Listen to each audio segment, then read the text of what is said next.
Hi, this is Ant Lyons from Your Property Network. Thanks for watching the video. Today we're talking about holiday lets. Now, I've looked at holiday lets as a business model loads and loads of times, and a lot of time I've come down to the sort of conclusion that for most people it's a way of sort of subsidising having a second home. It's difficult to make money from. But the bit I really, really love about my job is I get to meet some of the brightest and best in property in the UK who are out there doing these strategies and really, really getting them to work. And today is no exception. I'm talking to Dale Smith. Dale, welcome to the call today. No, thanks. Good. Thanks for having me, and good to chat to you.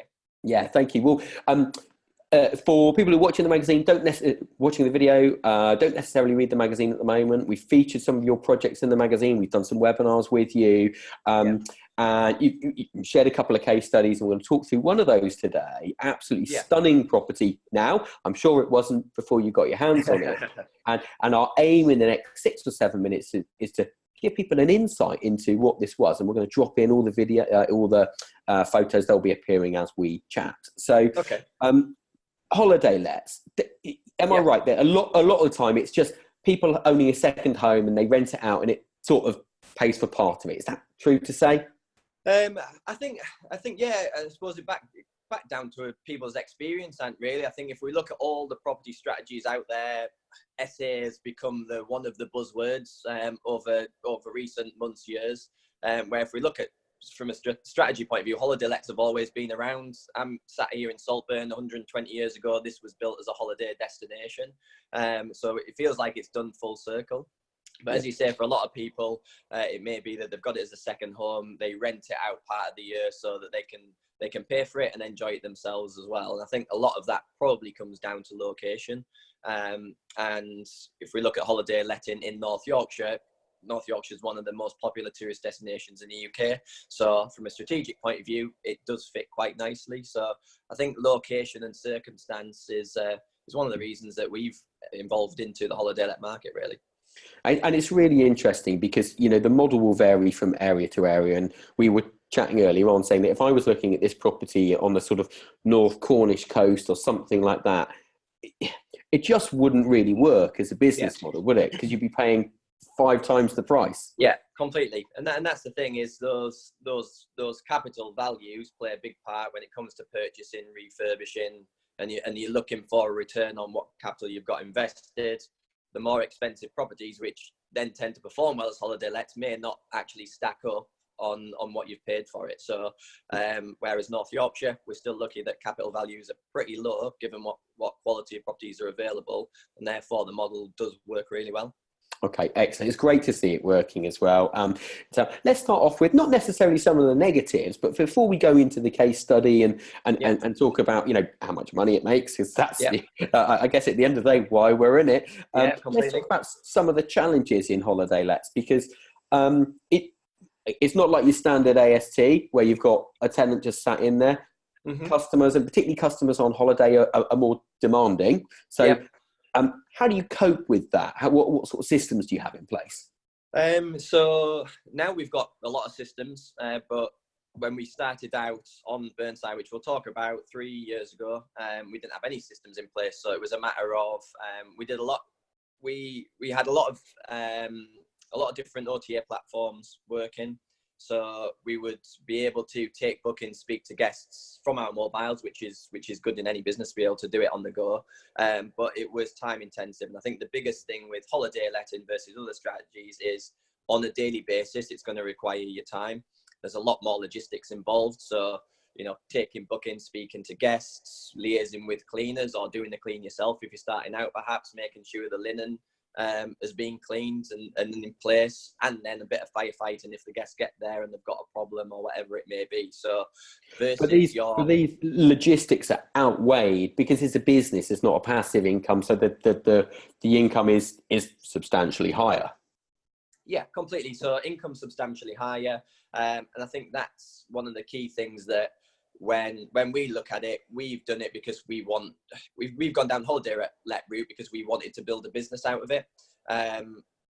However, if it's an investor looking for a passive income, then it's not something they're going to be able to handle themselves in the same way they probably could do an AST or a commercial FRI lease with little day-to-day running. Whereas a holiday let, either you're going to do it as a business or you're going to use a company that does it for you, so it becomes an investment tool. But it's one or the other in holiday let investing, that's for sure. Whereas ASTs and FRIs, you know, you could probably get away with managing it yourself, but still having quite a lot of downtime. Yeah. Okay. Brilliant. So let's talk about the property. It's got some stunning views, amazing location. What did it look like when you saw it though?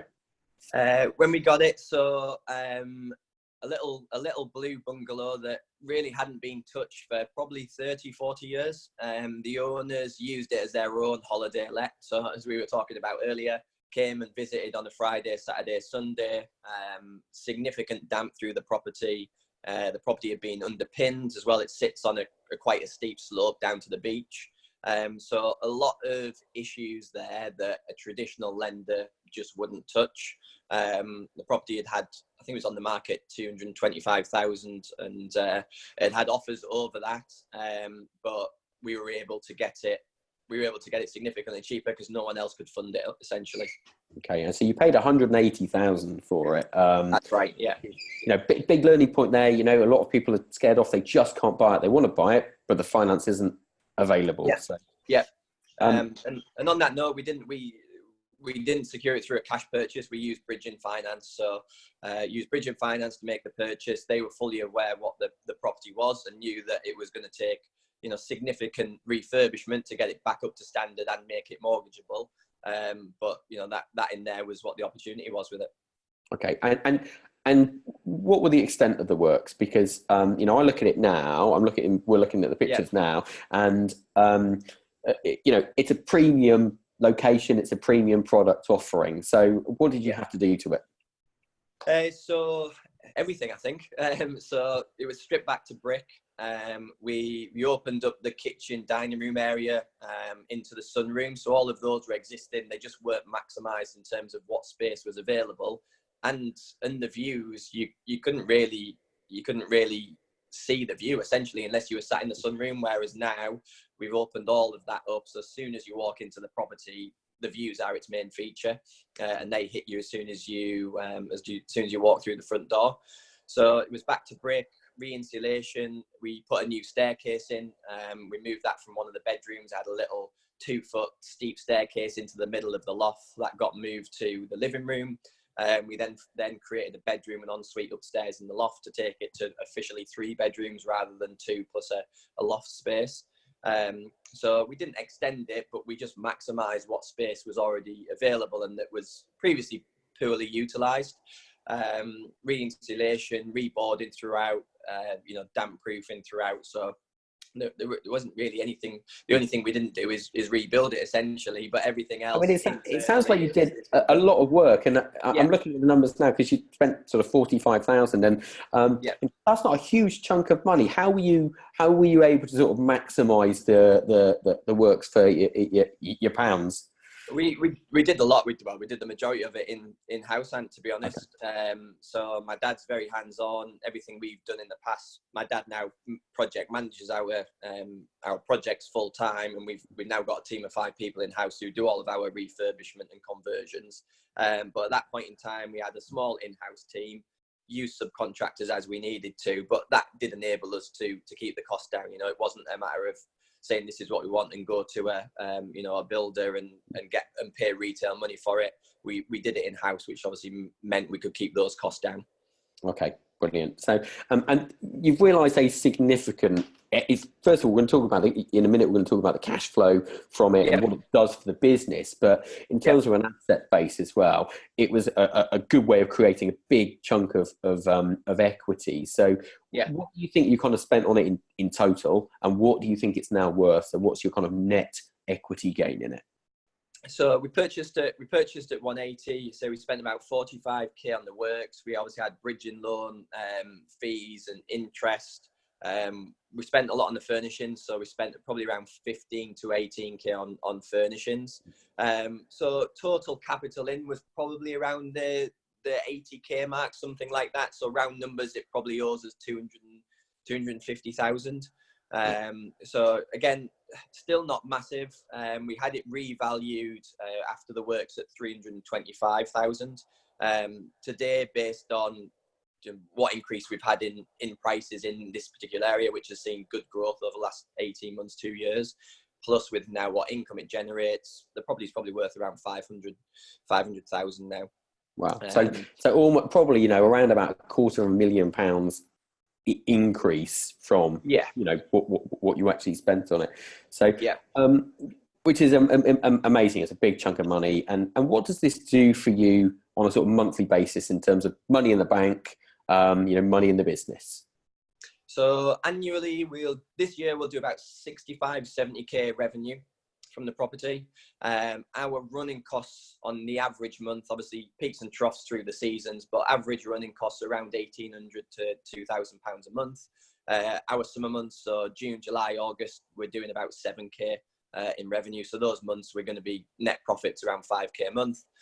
In the winter, we're probably looking at £1,200 to £1,500 profit, probably even up to two. We're usually pretty bad. Our occupancy rate, we run at 92% as an average across the year. So we're well occupied. The property's obviously built that reputation. We're now booking into next year. So our average lead time on bookings is 187 days, I think it was when I was looking this week. So we book up well in advance, which means we can hold margin and higher rates, which does obviously help in terms of profitability. Okay, so in terms of sort of money left in after you've kind of paid for everything, you had a small amount of money left in after you refinanced, but it was quite a small amount of money. And I'm looking at the figures now, and this makes you, depending on the season, but roughly £50,000 a year net profits from this one property. I mean, I think it's amazing. It just goes to show what can be done in property when you want to, get rich quick doesn't happen, does it? But create wealth quite rapidly can do if you put in the work. So yeah, definitely. It's back down to we look at this. It's still we've got 34 properties in the holiday let portfolio now, which a mix of owned and managed properties within that. And Burnsyde's still our flagship property in terms of what it is as a product and what it does in terms of performance. But it ticks all the boxes in terms of location, in terms of standard of the product, the views. It does everything that if you're looking for somewhere to go on holiday, it does tick all the right boxes, which is why we get the performance out of it. And I think that's the key element of what we do. We are very much in the holiday let market rather than what I would say, the SA market. And location is definitely key to that. And USPs of the property, they're the factors that are going to drive your revenue, drive your occupancy, and ultimately drive your profitability. So massive thanks to Dale for sharing the information on how to create a business around holiday lets and service accommodation. So to read the article in full and for more information on how to make money from property, simply follow the link below.